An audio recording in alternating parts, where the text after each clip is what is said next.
Hello, this is the Haunt Informer, and today I'm talking about Kim's Krypt Haunted Mill.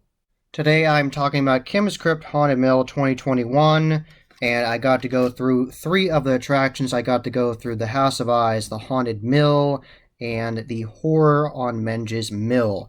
And I really liked all the attractions. My favorite would definitely be the Horror of Menges Mill because it was just so interesting, so many different themes in it, and I really liked how different it was. And that dragon lair was beautiful. I absolutely love the dragon lair. That's near the very end, and it was just so good. I really enjoyed that dragon lair. There were so many dragon animatronics. There was a dragon animatronic from Scare Factory that came very close to you. This giant dragon head. There were multiple dragons from Distortion Unlimited, and there were the dragon legend heads from Distortion Unlimited in there. So I really liked that scene. It was beautiful, really good. You didn't need scare actors in there. You just were enjoying the animatronics in there, and it was really good. So I highly recommend going through the Horror of Menges Mill. I really enjoyed going through all the haunted attractions at Kim's Krypt Haunted Mill, and there was so much to see, and every single attraction is very different, and there are different scare techniques in it. And the Haunted Mill would definitely be the longest attraction. Every single attraction is long, but the Haunted Mill would definitely be the longest.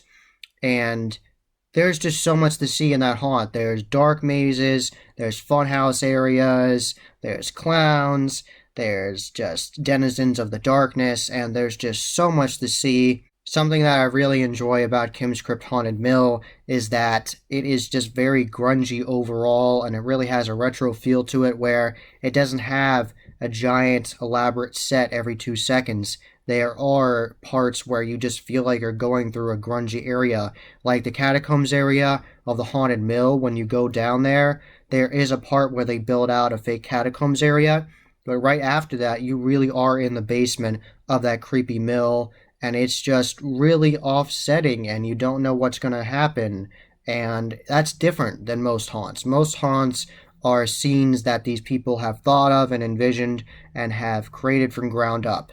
This area is really just a creepy basement, and you just can't get better than that. It's just a really creepy basement. So Haunted Mill, really good haunted attraction, very long, lots of different things you can see in it, and I really enjoy that attraction. I really enjoyed it. My favorite definitely was the Horror on Menges Mill. The actors at Kim's Krypt Haunted Mill are really good, and I really enjoyed that in the Horror of Menges Mill that there weren't just actors that were jumping out at you. There are also lots of animatronics from Gore Galore. They had the zombie clown version in the funhouse area that would come out at you with the giant grabber hands, and there was actually a stilt walker in there. There was a clown's character on stilts running after you, which I loved. I absolutely loved that scene. Really well done.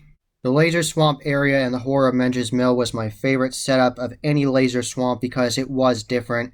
It wasn't the exact same scare of where you go in, you see the Laser Swamp, and you're like, oh, an actor's going to jump up from the ground.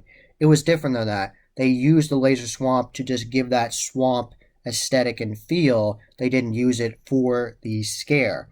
And I like that. But it did set up a scare, and I'm going to tell you it. And so you are going in this grungy shack area. That whole area of that haunt was a grungy shack area where they're like crazy rednecks and crazy people coming after you. And this actress comes out and she says, we don't like trespassers. You're going to get messed up by Grandpa. Grandpa's going to come after you. And you're like, what's that mean? Is there going to be a character dressed up as a old man? What's going to happen? So you're walking through this laser swamp, a green laser swamp, in the center of the room, past this creepy shack aesthetic to the left and right of you, and you're like, what's going to happen? And then an animatronic of a crocodile comes right at you. So that was really cool. I did not expect that.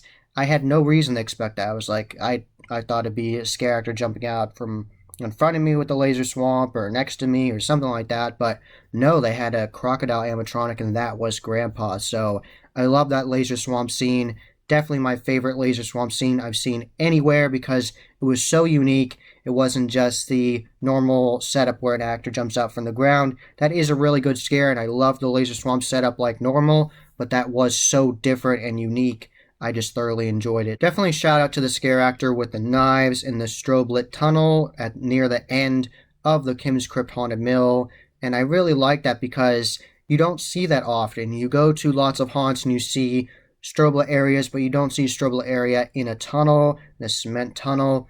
So I really like that, and that character was dedicated. I saw him during the Halfway to Halloween event at Kim's Krypt Haunted Mill this year, and he was really good then, and he's still really good now. So I love that consistency with the scare actor. Still really awesome.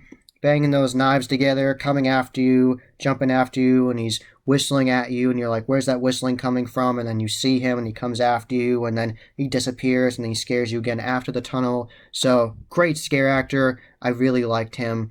So there's lots of really good scare acting at Kim's Krypt Haunted Mill, and you'll have to go there for yourself. In December for one weekend, they're going to have the House of Eyes changed into a Christmas wonderland, and they're going to have all kinds of Christmas decorations and evil elves and crazy Santa coming after you and all kinds of cool stuff.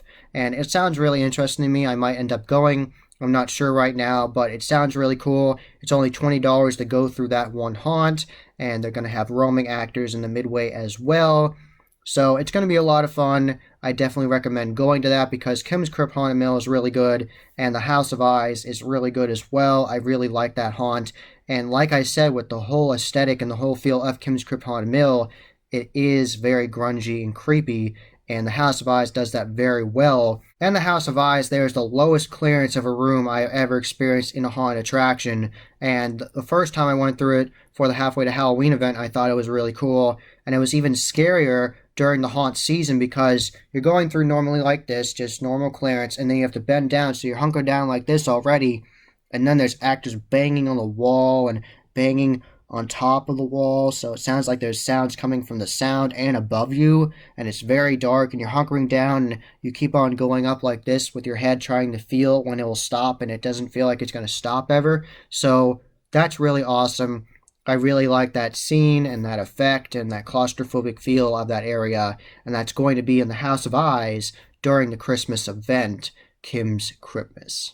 That was the Haunted Informer. I hope you enjoyed. Subscribe and hit that bell icon so you get a notification every single time I put up a new video. Give this video a thumbs up and share with your friends. And I am on social media. I am on Instagram, Facebook, and Twitter. You can find all those links in the description below. And as always, happy hauntings.